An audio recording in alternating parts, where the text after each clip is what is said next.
Hey YouTubers, it's Charlie. So this is going to be my Game of Thrones episode 8 video. So many awesome things to talk about. Now that we're in the last couple of episodes, they're really like cranking up the WTF. Seriously, it took them weeks to film the last 20 minutes of this episode.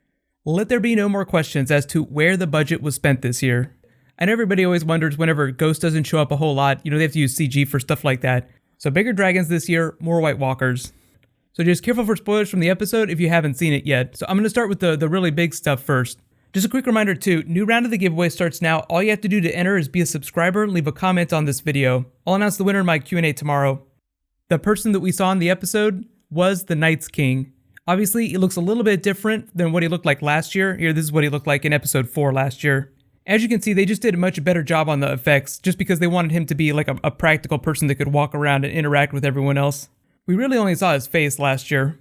I do believe that this is the original Night's King, the former Lord Commander that married the White Walker bride, and then came back to rule over the Night's Watch like his own small personal fiefdom. Even though that last big scene of him raising up all those dead people and turning them into whites was a big deal, any White Walker can do that. They all have magic. The Night's King just has more powerful magic. They just had him do it for dramatic effect, just to show off some swagger. So let's move through top 7 WTF just chronologically through the episode, starting with Tyrion advising Daenerys to banish Ser Jorah. Technically, that wasn't his advice. He was advising her to not kill Jorah. So Daenerys chose banishment as a mercy.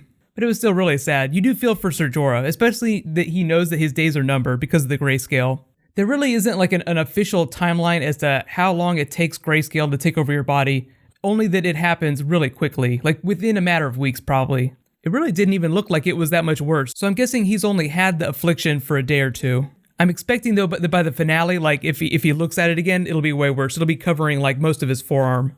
I'm not positive, but I think that this is also the first time, the Tyrion Jorah Daenerys scene in the throne room where it's said out loud that Jorah is in love with Daenerys, like openly in love. She probably already knew, but it's something different when it's said with both characters looking at each other. And if you're a little confused as to why he took himself back to Yazan, where he said, you let me fight in the big pit, I win, I'm yours. He knows that he's going to die, so it doesn't matter.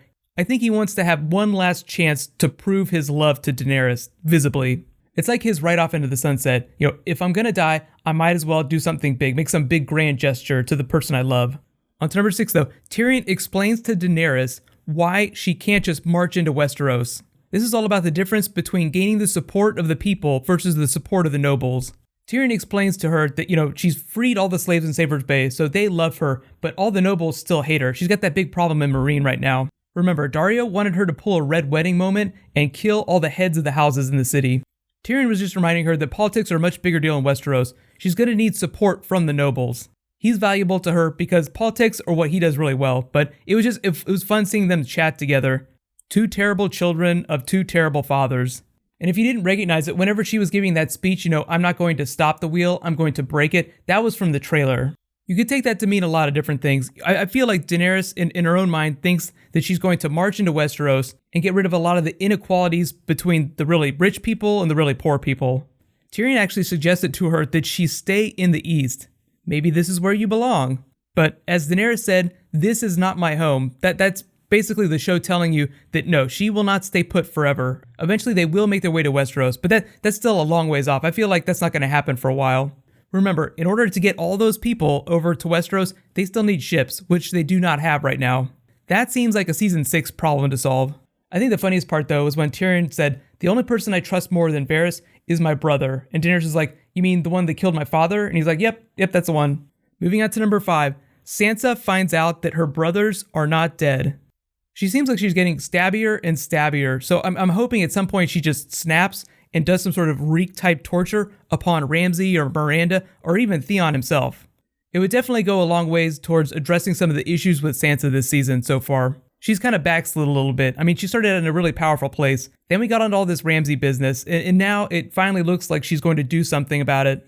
But you just get that glimmer of hope in her eye where she's like, wait a minute, my brothers are still alive? Where did they go?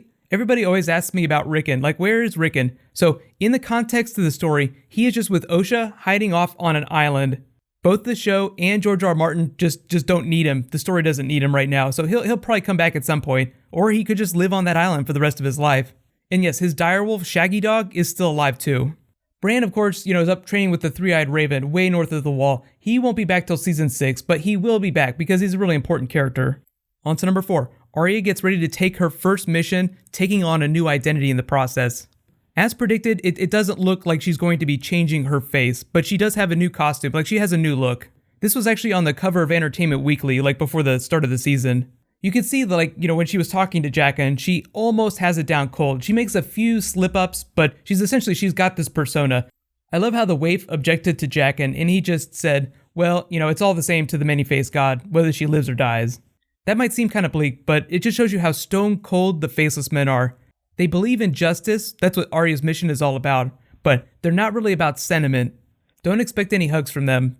I think my favorite thing about the Arya scene, though, was the way they edited it. Just the way you get to see Arya in this persona while Arya in third person was narrating it to Jaqen. Moving on to number 3. Pretty much everybody is telling Cersei to confess her crimes before the trial. This was a nice follow-up to the moment where she almost hallucinated Arya. The way they edited it, it made it seem that way. She wasn't actually hallucinating Arya, but it's a nice follow-up on Arya's prayer, because Cersei is definitely high on that list. So we have Qyburn telling Cersei that in no uncertain terms, she will not get a fair trial, so the only way out is to confess. It's a little hard to tell, which crimes of Cersei's that they know about right now. Qyburn said that they know about the incest and King Robert's death, but those are all things that Lancel told them. I don't think Lancel knows about all of Jaime and Cersei's children, so when they say incest, just forget about that briefly. The only way that they would find out about that is if Cersei were to confess that. Really, this was a battle between Cersei and that nun. It was kind of like they were playing the game of faces, like she was just getting whacked and whacked and whacked for not confessing. One of the best Cersei scenes this week, though, was when she got so desperate that she was sucking water off the floor of the black cells. The show doesn't do it justice. These are literally the dirtiest places you could go to, aside from maybe Flea Bottom. On to number 3, Ollie asks Samwell why Jon has to help the wildlings. In every episode since Jon announced his plan, whenever Ollie shows up, he just keeps coming back to this. They killed my family. Why are you doing this? There is definitely a reason for this, because Ollie's actually a really small character. He's probably going to end up doing something really crazy that gets tied up in a big book plot that I won't get into just to avoid spoilers.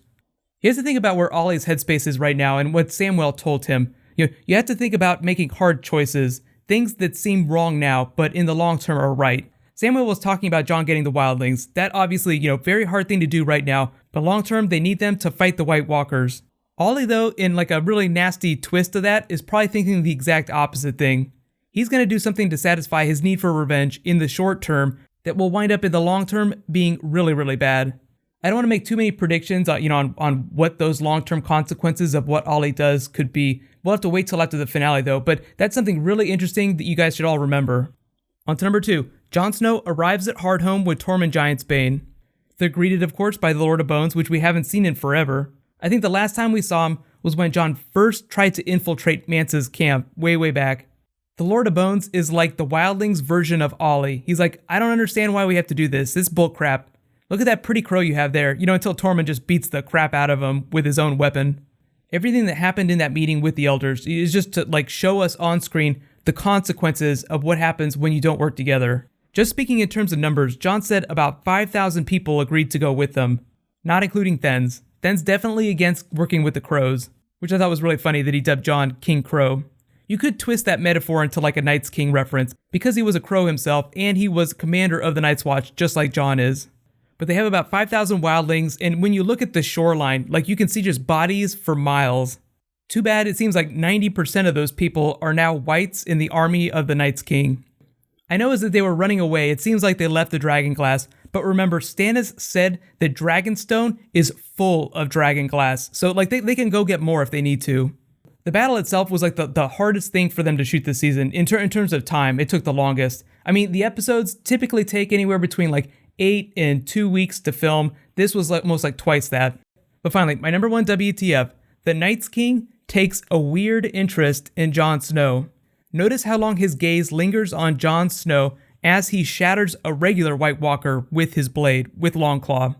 The reason they showed the White Walker shattering regular weapons with his ice blade is because they wanted that big Valyrian steel reaction whenever Jon Snow's blade did not smash. Very effective, and the explodey ice effect, way better than when Samwell killed the White Walker. I know it seems like it hasn't been that long, but visual effects get a lot better every year, just the technology gets that much more advanced. So Jon Snow versus White Walker, Jon wins big, they get away, but they lose big time because all those people are whites now. It's almost like he was giving them the middle finger while he was raising all those whites up. But it does seem like the Night's King has taken a perverse interest in Jon, in the same way that Melisandre has taken a perverse interest in him. So it's like he's stuck between the forces of the Red God and the forces of the Great Other. Part of me feels like this is just the show putting the question to you, like, which side will he fall on? Will the Night's King turn Jon into another Night's King? Or will Melisandre do something else, turn him into Azor Ahai? That feels like a question that they're not going to answer this season. It's just way too big. They're going to save that for later. Here's my big question for you guys. Do you think that the Night's King has taken an interest in Jon? What do you think he wants to do with him? For those asking about Hardhome, just because I didn't do a bonus video on it, it's in the context of A Song of Ice and Fire. It's like this Roanoke type settlement, whereby the original inhabitants, way, way long time ago, just suddenly vanished. It's believed that they were captured by slavers, but it has something of like this ghostly pallor over it. Like people think that Hardhome is haunted, but the wildlings are so desperate that they don't care. That's why they're holed up there. It's literally like the only civilized port on Westeros north of the Wall. So it's like the only place you can go where you can dock ships. This battle with the White Walkers only going to make those ghost stories that people tell about Hardhome that much worse. But you get the idea. Like it is like a cursed place. Couple of things we have to look forward to. Kevin Lannister is back and hates Cersei's guts. He's taking control of the small council. He doesn't care about her at all. He's just like, yeah, whatever, who cares about her? So we have that trial to look forward to. I'm expecting it to be a nice perverse twist on Tyrion's trial from last season. And Jaime hasn't responded to communications. Although in the teaser for the next episode, we do see that he's going to be meeting with Doran Martell to decide what his fate is going to be. He either has the choice to stay in Dorne or go back to King's Landing. So I'm really interested to see which direction the show goes with that. It's one of the major departures from the books in terms of storylines, this Jaime's storyline, but I feel like it has potential, so I'm going to be optimistic about it. Because this episode dealt with so many new concepts like the Night's King, White Walkers, the Long Night, I'm going to add some links in the description for videos that I've already done based on some of that stuff, so just check the description.